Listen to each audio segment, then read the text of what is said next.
What's crack, like it's your boy Broshmo, just in case you did not know so.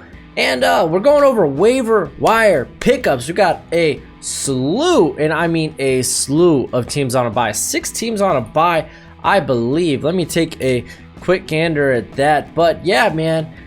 Oh, with this many teams on a bye, man, we're gonna need maybe some spot starters, some play starters for the week. And that's what we're here to do. We're here to, give you the information so you don't have to look it up yourself. Just take my word for it. But yeah, we got Broncos, Patriots, Eagles, Redskins, Jaguars, and Texans on a bye this week. So that's a lot of teams. So what are we going to do with that? Well, I'm glad you're here. This is Waiver Wire Tuesday. And yeah, I got a mock draft actually later today. So if you're interested in the NFL draft and stuff like that, be sure to check that out. But also leave a thumbs up if you're enjoying the content.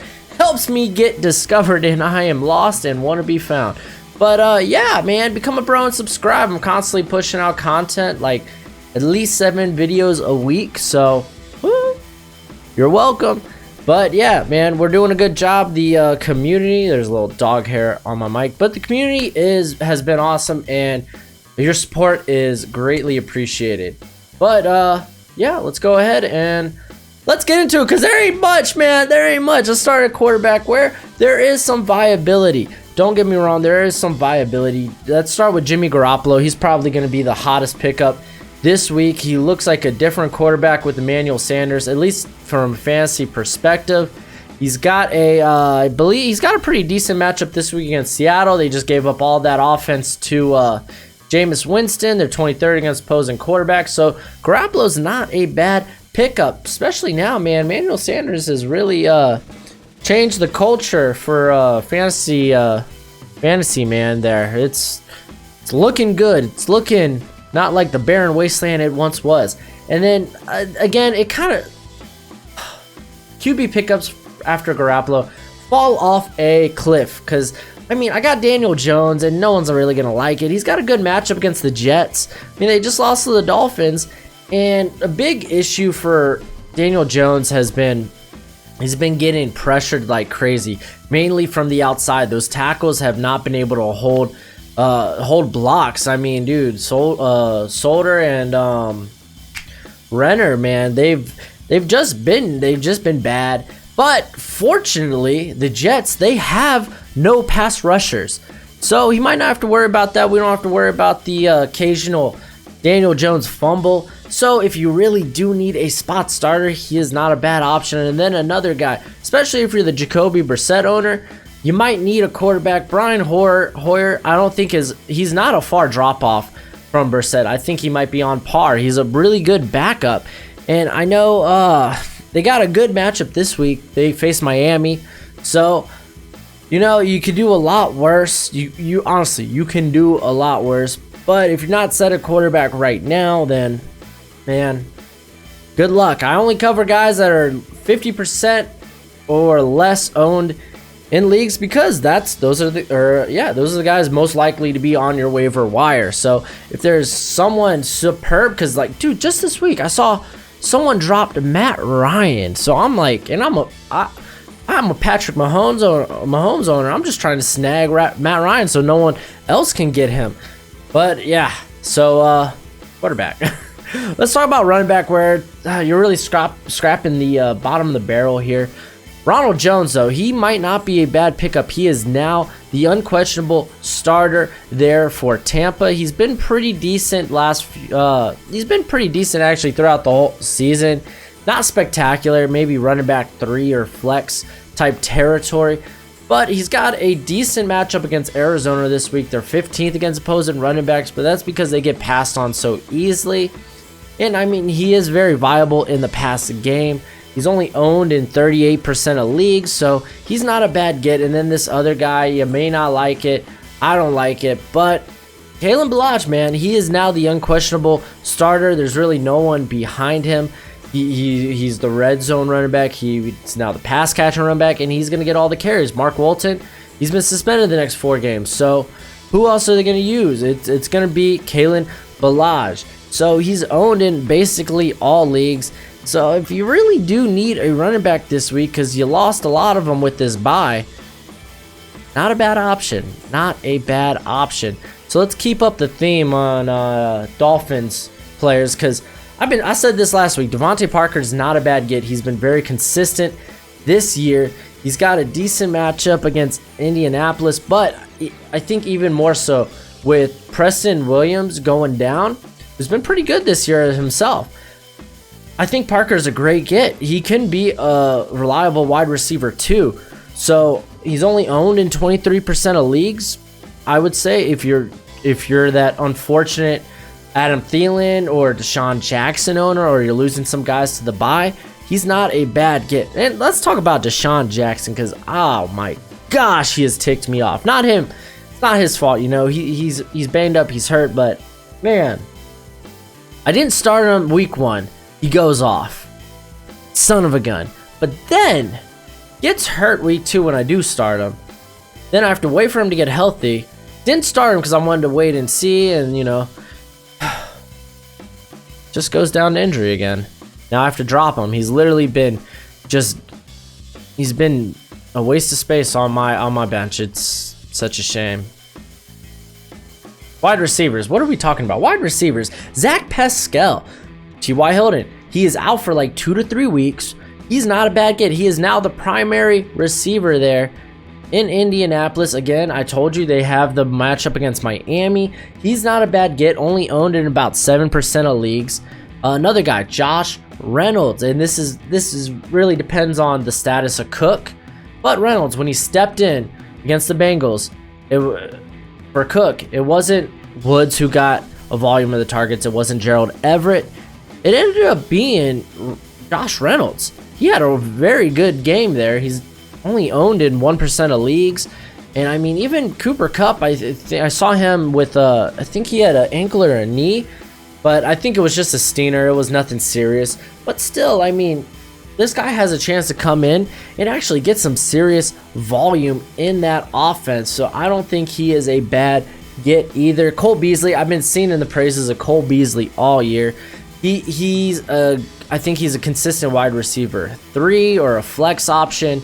He's not gonna get a touchdown. I think he has like 1 on the year, but he's gonna see like 8 targets a game. He's gonna have like 4 to 6 receptions.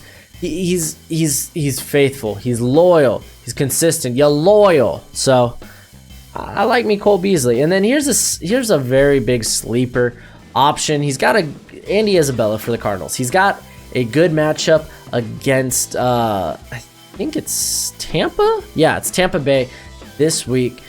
So I mean, it's not that offense has been able to get passed on all year. Andy Isabella, I know he only had the 1 target. It went for an 88-yard touchdown, but I think he can be a sneaky play here. He could be a very, very, very low-key dark horse if you are very needy at wide receiver.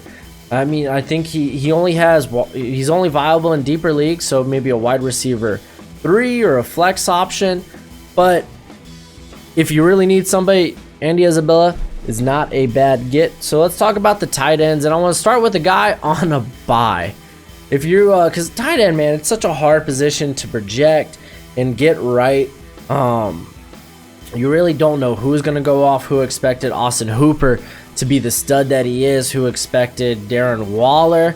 I mean, you probably got Waller late too. So, I mean, who expected those 2 guys to be ruling fantasy? No one really.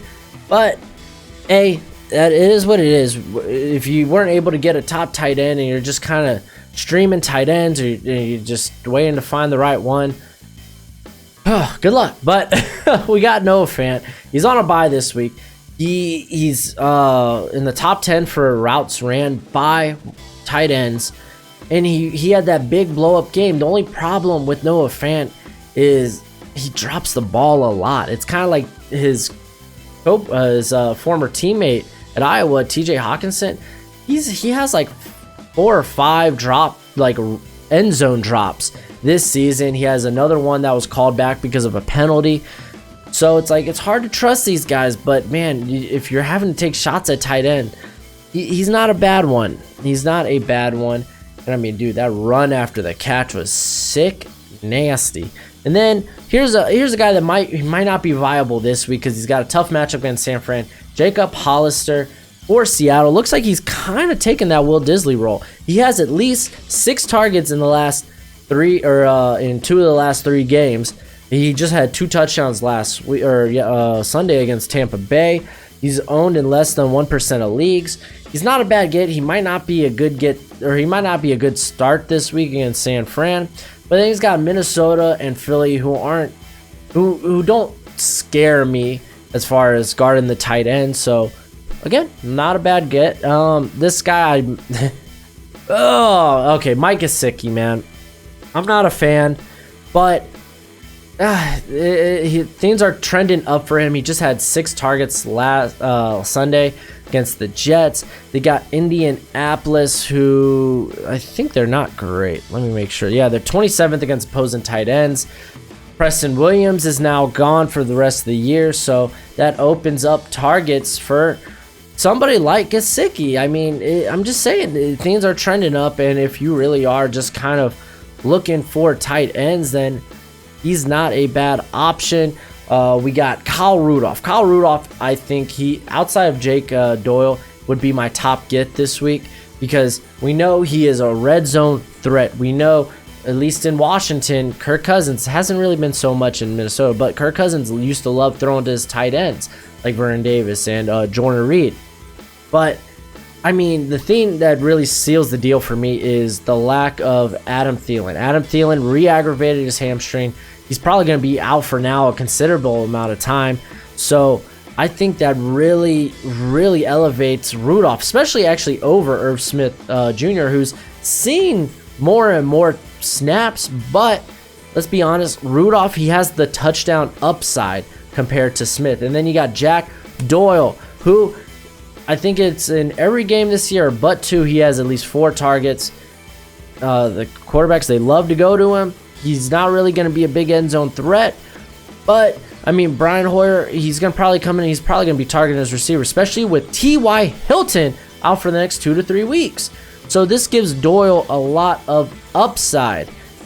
He would probably be the first tight end I would go after. If you are tight end needy, I think he's a good get. He's available in 35.5% of leagues. So, oh no, he's available, or he's only owned in 35.5% of leagues. So he's not a bad get. And then if you're really, really desperate, O.J. Howard might be back. He's got a great matchup against Arizona. I mean, you can't deny the matchup there is juicy. Arizona's been giving up points to every tight end every week. So, man, if you're really, and I know O.J. Howard's been such a fantasy disappointment, but man, sometimes beggars can't be choosers, and you gotta take a shot. But that's it for the video. Go ahead, do the YouTube thing. Don't forget mock draft later today. Check that out. And if you're interested, I'll be back in a couple of weeks on not Twitch, but I think Mixer. I think I'm gonna be gaming on Mixer. So if you want to come see me play some games and just chit chat, come and do that. I'll give you more information as I guess next week. But till next time, you be easy, my friends. Later.